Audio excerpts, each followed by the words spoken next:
दूत से पत्र भिजवाया गोविंद के पास, गोविंद आप आकर के मुझे ले चलो, मेरा कोई सहारा नहीं है। पशु की भांत एक कमरे में बंद कर रखा है दासी बना करके। समाज में किसी कन्या का कोई यदि हाथ पकड़ ले तो उससे कोई ब्याह नहीं करना चाहता, कहता इसकी इज्जत खराब हो गई। हम लोगों को तो पशु की भांति बंदी गृह में बांध रखा है, उससे ब्याह कौन करेगा, मुझे कौन अपनाएगा। आप तो कृपा के सागर हो, आप मुझे ले चलो। लेकिन गोविंद जाए तो जाए कैसे? भौमासुर की मां को वचन दिए हैं, भूमि माता का पुत्र है, कि जब तक आप नहीं कहोगे तब तक इसको मैं नहीं मारूंगा। और यहां भूमि माता कौन है? सत्यभामा। भगवान गोविंद ने कहा दूत को भेजा, चलो मैं आता हूं। सरस्वती जी की कृपा से सत्यभामा के जिह्वा पे वही बात आई जो कन्हैया चाहते थे। सत्यभामा बोली, प्रभु यदि आपकी आज्ञा हो तो आज मैं भी चलूं युद्ध करने। बोले मैं तो यही चाह रहा था। रथ पे सवार हुए, पहुंच गए। महाराज बाणों का बौछार होने लगा। हजारों बाण भौमासुर ने चलाया। कन्हैया कभी इधर बचते हैं, कभी इधर बचते हैं। सत्यभामा परेशान होकर के कहती, प्रभु आप क्यों नहीं मारते इसको? इतने देर से आपके ऊपर बाण चला रहा है, आप क्यों नहीं समाप्त करते? भगवान ने मन ही मन कहा, आपके आदेश की जरूरत थी, आज्ञा मिल गया। एक बाण संधान करके प्रभु ने छोड़ा और भौमासुर का कल्याण हो गया। बोलवा के बिहारी लाल की।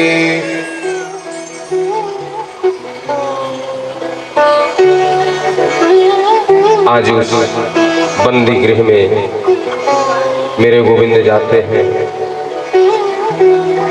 सारी राजकुमारियां सर झुका करके खड़ी हैं, आंखों में अश्रुधारा है।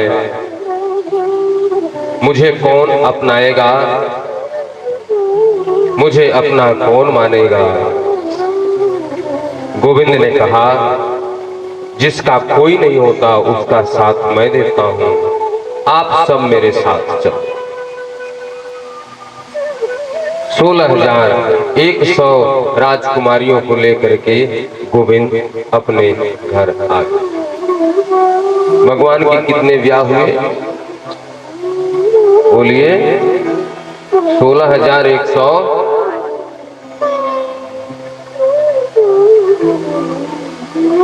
महाराज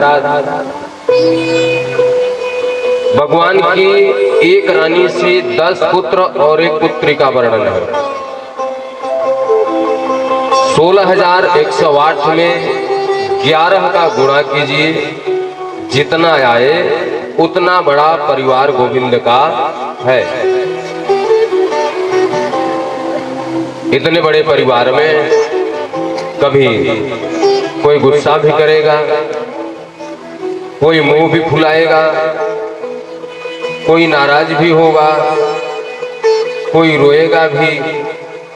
ये सारी क्रियाकलाप उस घर में होती है। लेकिन रुक्मिणी मैया न कभी रोती है, ना कभी गुस्सा करती हैं, ना कभी नाक फुलाती हैं, ना किसी को कभी झिल्लाती हैं। तो कन्हैया ने विचार किया कि सारी रानियों को क्रोध आता, इनको क्रोध नहीं आता। बड़े ध्यान से सुनना आप लोगों के काम की चीज है। कन्हैया कहते हैं कि मेरी सारी रानियों को क्रोध आता है और पूरे इतने बड़े बड़े मुंह फुला लेती हैं, लेकिन जो रुक्मिणी है इनको क्रोध नहीं आता। कन्हैया चाहते हैं कि एक बार इनके चेहरे पे क्रोध आए तो इनके चेहरे का मैं दीदार करूं, देखूं कि क्रोध में इनका चेहरा कैसा दिखता है। एक जमाना वो था जब पति देवता ये सोच रहे हैं कि मेरी पत्नी के चेहरे पे एक बार क्रोध आ जाए, और एक जमाना है आज का है, आज के पति देवता बेचारे यही सोचते हैं कभी मेरी पत्नी मुस्कुरा करके तो बात कर ले। शिकायत ही शिकायत भरी हुई है, हर बात में शिकायत। अब अपनी दर्द किससे कहने जाए आज? यदि पति किसी से कहने भी जाए, पुरुष वर्ग, कि भैया आज पत्नी ने डांटा मुझे, तो भी बेइज्जती है। संदीप जी,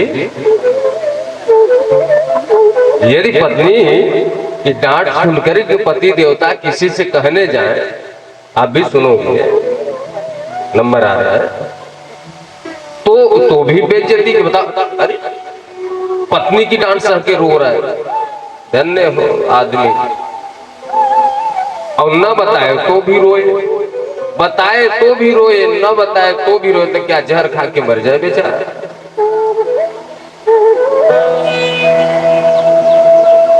लेकिन यहाँ पे मजाक तो मजाक है, विनोद तो विनोद है।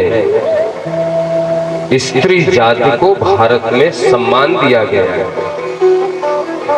ऐसा नहीं कि पति डांट नहीं सकता, बोल नहीं सकता, क्रोध नहीं कर सकता, ऐसा नहीं है।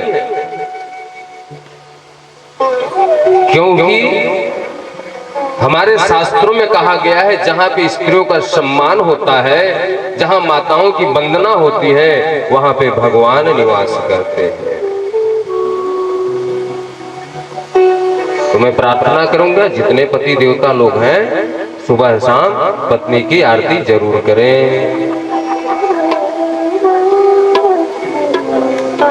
बोलो राधे राधे।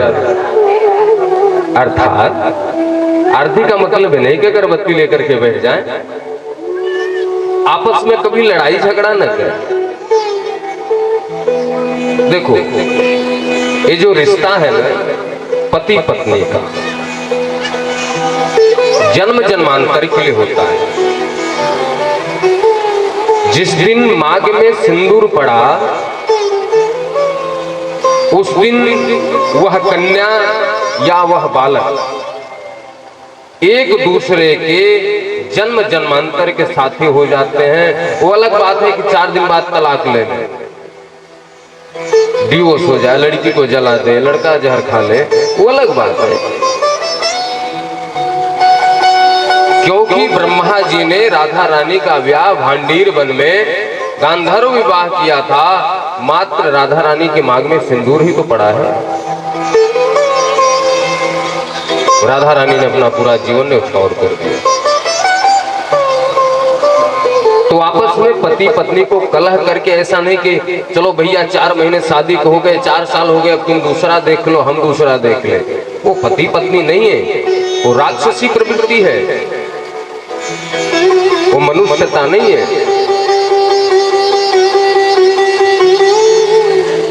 और रुक्मिणी मैया भूल करके भी सपने में भी कृष्ण के ऊपर क्रोध नहीं करते। आज कन्हैया कहीं बाहर से आए, अपने आसन पे जाकर के विराजमान हो गए। मैया आई, चमर झलने लगी, पंखा कर रही है, कन्हैया कुछ बोलते ही नहीं। अरे प्रभु आपको क्या हो गया, आप कुछ बोलते क्यों नहीं? कुछ तो बोलो, क्या कोई तकलीफ हो गया, कोई दुख हो गया आपको, कोई परेशानी, या मुझसे कोई अपराध हो गया? कन्हैया ने फिर भी नहीं बोला। मैया के नेत्रों में आंसू आ गए। महाराज आप बताइए तो सही, क्या मेरे से कोई अपराध हुआ? एक एक बात पे ध्यान देना अपने जीवन में। आप कथा कोई मनोरंजन नहीं है कि हम सुन करके इसको निकालता।